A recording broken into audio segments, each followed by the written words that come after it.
daria em torno aí de 110 milhões de reais, fazendo aí uma média, uma aproximação, seria em torno, cada família receberia em torno de 10 milhões de reais a proposta oferecida pelos advogados dos familiares.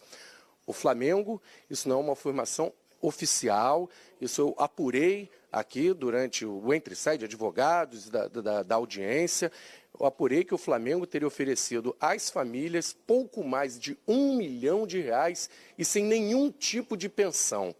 Essa proposta do Flamengo revoltou os familiares. Não só a proposta, esse valor praticamente 10 vezes abaixo do que eles queriam. E também todo um descaso dos dirigentes do Flamengo desde o início do episódio. Os familiares vinham em silêncio, a gente não ouvia muita revolta e hoje eles se manifestaram, saíram indignados dessa reunião, com o descaso desde a tragédia, com o valor oferecido pelo Flamengo e mais. Advogados e familiares estavam revoltados com o fato do presidente do clube, Rodolfo Landim, não ter comparecido a essa audiência.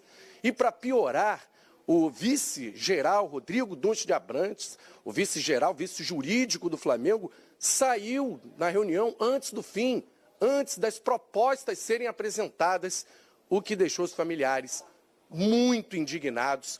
A gente tem aqui as entrevistas e vocês vão ouvir como estavam se sentindo os familiares e também os advogados que representavam as famílias. Vamos ouvir. Covardia. É o que eu sinto, como eu falei para a psicóloga na sexta-feira, uma semana depois que meu filho faleceu. Eu me sinto abandonada pelo Flamengo. Quando meu filho entrou no Flamengo, eu chorei, porque eu falei da base, o diretor da base. Ele falou, mãe, você está chorando? Eu falei, pois é, a gente vem de uma cidade. O que a gente ouve falar do Rio de Janeiro? Uma violência. Eu falei para ele. Sabe o que é o teu único filho? Eu falei para ele assim, ele falou, mãe, pode ficar tranquilo, ele vai estar aqui, né? Quando ele chegou, ele não ficou no alojamento, um ano depois, quer dizer, onde a gente pensava que o filho tinha o quê? Total segurança, foi onde meu filho faleceu. Uma véspera de fazer 15 anos, uma expectativa, um sonho, e foi o que eu falei para a psicóloga, me sinto abandonada. A decepção é muito grande. Foi eu que falei aquela frase que eu falei para as pessoas lá, os nossos filhos morreram juntos. Então, eu acho que a gente deve lutar juntos, porque o que eles estão fazendo com a gente é o que o pai falou. Não tem preço, não vão trazer os nossos filhos de volta, mas só que a gente queria uma dignidade. Não sei te dizer se essa informação ela é calculada, mas um dos representantes disse que a nossa proposta para indenizar todas as famílias significa 15% do orçamento só deste ano do Flamengo. A nossa proposta para eles, o nosso patamar mínimo para uma negociação é que representa 15%. E mesmo assim, eles não aceitaram.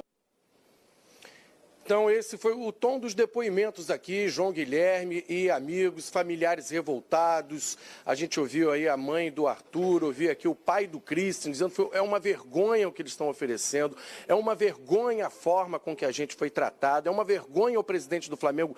Ele tem uma outra prioridade, eles indagavam, não é possível, tem algo mais importante para o Flamengo nesse momento do que essa reunião, do que resolver essa questão com as famílias, com pessoas que perderam, 10 crianças que morreram e nem compareceu aqui o presidente do Flamengo e o vice jurídico se ausentou. Então os familiares estão revoltados, acabou qualquer tipo de acordo de negociação e vão entrar então por meios judiciais, vão tentar outros caminhos, não houve conciliação, vão procurar na justiça então o direito, isso vai levar mais tempo, aí vai ser uma situação que vai se arrastar até se chegar a um valor dessa indenização e agora não tem mais conciliação. Cada um vai brigar aí com seus advogados pelos seus interesses. Mas foi chocante, sabe? Foram chocantes os depoimentos que nós ouvimos aqui de familiares e advogados e todos. E vale ressaltar, ninguém do Flamengo se pronunciou, ninguém deu entrevista. O Flamengo foi representado por 5 advogados. O principal, o vice-jurídico, como eu disse, se ausentou. Os outros também não passaram aqui onde estão os jornalistas e não deram entrevistas. Com você, João. Muito bem, muito desagradável, né? Eu costumo usar essa frase nas partidas de futebol, mas agora ela no sentido literal mesmo. Que situação. Olha, o Flamengo não se pronunciou, como disse o Flávio Vinick, e o Flamengo foi extremamente citado ali, mas não tinha ninguém para falar em nome do Flamengo. Então estamos abrindo espaço aqui no Expediente Futebol e em toda a programação do Fox Sports para a diretoria do Flamengo. Presidente Rodolfo Landim, para o vice-presidente Rodrigo Dutra de Abrantes, para quem puder falar pelo Flamengo, porque o Flamengo foi citado, mas não ouvimos o Flamengo. O Flamengo não se pronunciou. É importante que o Flamengo fale nesse momento para que a gente ouça os dois lados dessa história, meus amigos, que promete longe, hein? Eu entendi ontem, até conversando com o Zinho, que tem uma questão de algumas famílias que não têm um representante legal, ou seja, tem pais separados, com quem você vai conversar. Esse é um lado da história, mas quem tem que apresentar esse lado é o Flamengo. Desde o princípio, eu acho que o Flamengo está errando na comunicação. Acho que o Ninho do Urubu está se aperfeiçoando, teve uma catástrofe ali, mas o Ninho do Urubu o Flamengo vinha trabalhando para ter um centro de treinamento de primeiro escalão. Não dá para desculpar o que aconteceu, ponto. Então o Flamengo tem que assumir, vinha assumindo responsabilidade, conversando com as famílias. Tem uma dificuldade no cenário? Claro que tem, mas tem que sentar e conversar e não encerrar negociações e não se comunicar. Eu já falei algumas vezes, eu sou de um tempo, Paulo Lima de um tempo, Zinho de um tempo. Nós somos um tempo em que o presidente da República fazia pronunciamento e diretor de futebol dava entrevista coletiva. Não. Depois houve um tempo que o presidente da República, felizmente, dava entrevista coletiva. Hoje em dia todo mundo faz pronunciamento pela internet. Aí você não dá margem contraditório. É perguntar por que a situação, por que as famílias estão se julgando injustiçadas. O presidente responde de volta. E isso é um prejuízo gigantesco para a marca Flamengo. Claro. Por isso se faz ainda mais importante o pronunciamento da diretoria do Flamengo, do presidente Rodolfo Landim. Repito, microfone aberto, espaço aberto para a diretoria do Flamengo, a hora que a diretoria do Flamengo quiser falar, porque um lado se pronunciou, o outro ainda não, através de nota. Existem questionamentos naturais e que terão que ser feitos e uma hora o Flamengo terá que responder. Mas é o seguinte, a tragédia vai continuar repercutindo, mas paralelamente o Flamengo segue a sua vida, joga domingo com o Americano no Maracanã e na terça-feira de Carnaval estreia na Libertadores com transmissão exclusiva do Fox Sports contra o San José em Oruro. A repórter Helena Calil fala do time do Flamengo, do que o Abel está fazendo, preparando o time para esses próximos compromissos. Diga, Helena. Olá, pessoal do Expediente Futebol, eu estou aqui no Centro de Treinamento Ninho do Urubu e a gente pode retomar aquela conversa que nós estávamos tendo ontem sobre o provável time que o Abelão vai escalar para os próximos desafios, os dois da Taça Rio, neste domingo a estreia contra o Americano, depois a Portuguesa na quinta-feira e daí sim a estreia na Libertadores contra o San José em Oruro. Pois bem, lembro que a gente estava falando sobre o Abelão, tudo que ele tinha dito após a partida contra o Fluminense, após a eliminação na Taça Guanabara e a falha do Arrascaeta, e que ele deu indícios de que utilizaria o uruguaio logo no início da partida entre os titulares. Pois bem, o próprio Arrascaeta falou hoje na entrevista coletiva, e eu lembro também que a gente estava discutindo no lugar de quem ele entraria, e a resposta estava hoje, dando voltas pelo campo, o Everton Ribeiro, ele que não participou de nenhum treino junto com os seus colegas nesta semana, ficou na academia, fazendo o trabalho de reforço muscular, ele que sentiu dores no joelho, então deverá ser poupado neste fim de semana e a Arrascaeta, então, deverá assumir a titularidade. Então vamos ouvir o que o uruguaio falou sobre isso, sobre a falha que ele cometeu contra o Fluminense, sobre o ambiente aqui no Ninho do Urubu e também sobre Libertadores.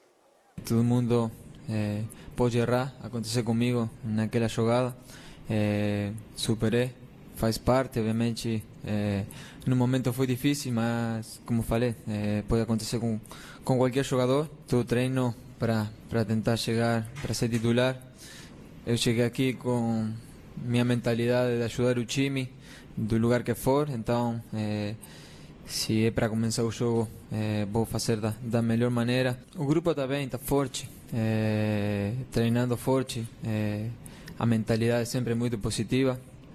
Sabemos que vai vir agora uma sequência de jogos muito importante, então todo mundo tem que estar preparado para começar jogando. Sim, Peñarol tem grandes jogadores, tem formado um elenco muito forte para esse ano, para brigar Campeonato Uruguaio e pela Copa Libertadores, então acho que vai ser um rival muito duro, mas nosso elenco também é muito forte, eles também sabem disso, E a Libertadores, todo mundo sabe que são jogos muito pegados. Na medida que você vai passando de fase, o erro tem que ser menor. Helena Calil para o Expediente Futebol. Obrigado, Helena. Portanto, o Everton Ribeiro sentiu o joelho, sai do time e entra Arrascaeta. Parece o time titular, né? Mas aquilo que a gente falou, o Abel não vai abrir mão dos dois volantes, Arão é um homem de confiança dele, por questões aí até de problemas, não treinou, né, o Everton Ribeiro, e é a oportunidade que ele dá para o Arrascaeta. Normalmente, o normal vai ser que ele jogue pelo lado esquerdo e o Bruno Henrique seja deslocado pelo lado direito, mas mantém aquele sistema que ele faz, o 4-2-3-1 com o Diego centralizado, e é uma oportunidade para o Arrascaeta, né? Tem uma sequência aí de jogo, mostrar o talento dele, e por isso mesmo ele foi contratado. Eu digo que parece o time titular porque a gente falava, antes do jogo, antes do Fla-Flu, o time titular ia se anunciar. E aí o Zinho até chamou a atenção quando o Abel conversava com o De Arrascaeta, que era mais ou menos assim, você não fez a pré-temporada, você vai ficar aqui, vai jogar o Everton Ribeiro. Mas a lógica do time era o time que agora se anuncia para o jogo contra o Americano, que é Diego Alves, Pará, Rodolfo, Rodrigo Caio, René, Coelhar, William Arão, Arrascaeta, Diego, Bruno Henrique talvez na direita e o Gabriel na frente. É o que está com cara de time titular desde antes do Fla-Flu, com a questão que o Arrascaeta ainda não estava fisicamente bem. É essa a cara, Paulo Lema? Ô, João, é evidente que aquele negócio que o Mário Sérgio falava, né? O homem lá de cima às vezes ajuda, né? Deus escala o time. Né? Então, assim, estava aquela dúvida de quem é que joga, o Everton Ribeiro vinha bem e, consequentemente, fica fora do time. Até nesse jogo mesmo ele sentiu, ele pediu para sair e a lesão está aí confirmada, está se recuperando. Agora, eu não sei, de repente o Abel pode deixar o Arrascaeta pelo lado direito e empurrar o Bruno pelo lado esquerdo. Pode ser uma alternativa, pode ser uma maneira de ver um Flamengo diferente. Botar o Arrascaeta pelo lado direito, em algumas oportunidades o Mano já usou ele daquele lado. Enfim, é uma possibilidade, porque o Bruno jogando pela direita, até por onde ele começou, é uma alternativa. Mas o lado esquerdo dele sempre é o mais forte, né? Enfim, é ver para crer. Mas dá ao Abel a oportunidade de colocar o Arrascaeta para jogar o que todo mundo quer ver, né? Ver o Arrascaeta em campo com a camisa do Flamengo jogando 90 minutos, titular da equipe, com certeza será no futuro e a partir de agora não deve mais perder a posição. Muito bem, será o tempo vai dizer, e terça-feira de carnaval, 7h15 da noite, só no Fox Sports, São José de Oruro e Flamengo, estreia do Mengão na Libertadores. Rápido intervalo, na volta tem Palmeiras, tem Corinthians, tem São Paulo, tem Copa do Nordeste, tem muita coisa. Fique com a gente, já já estamos de volta.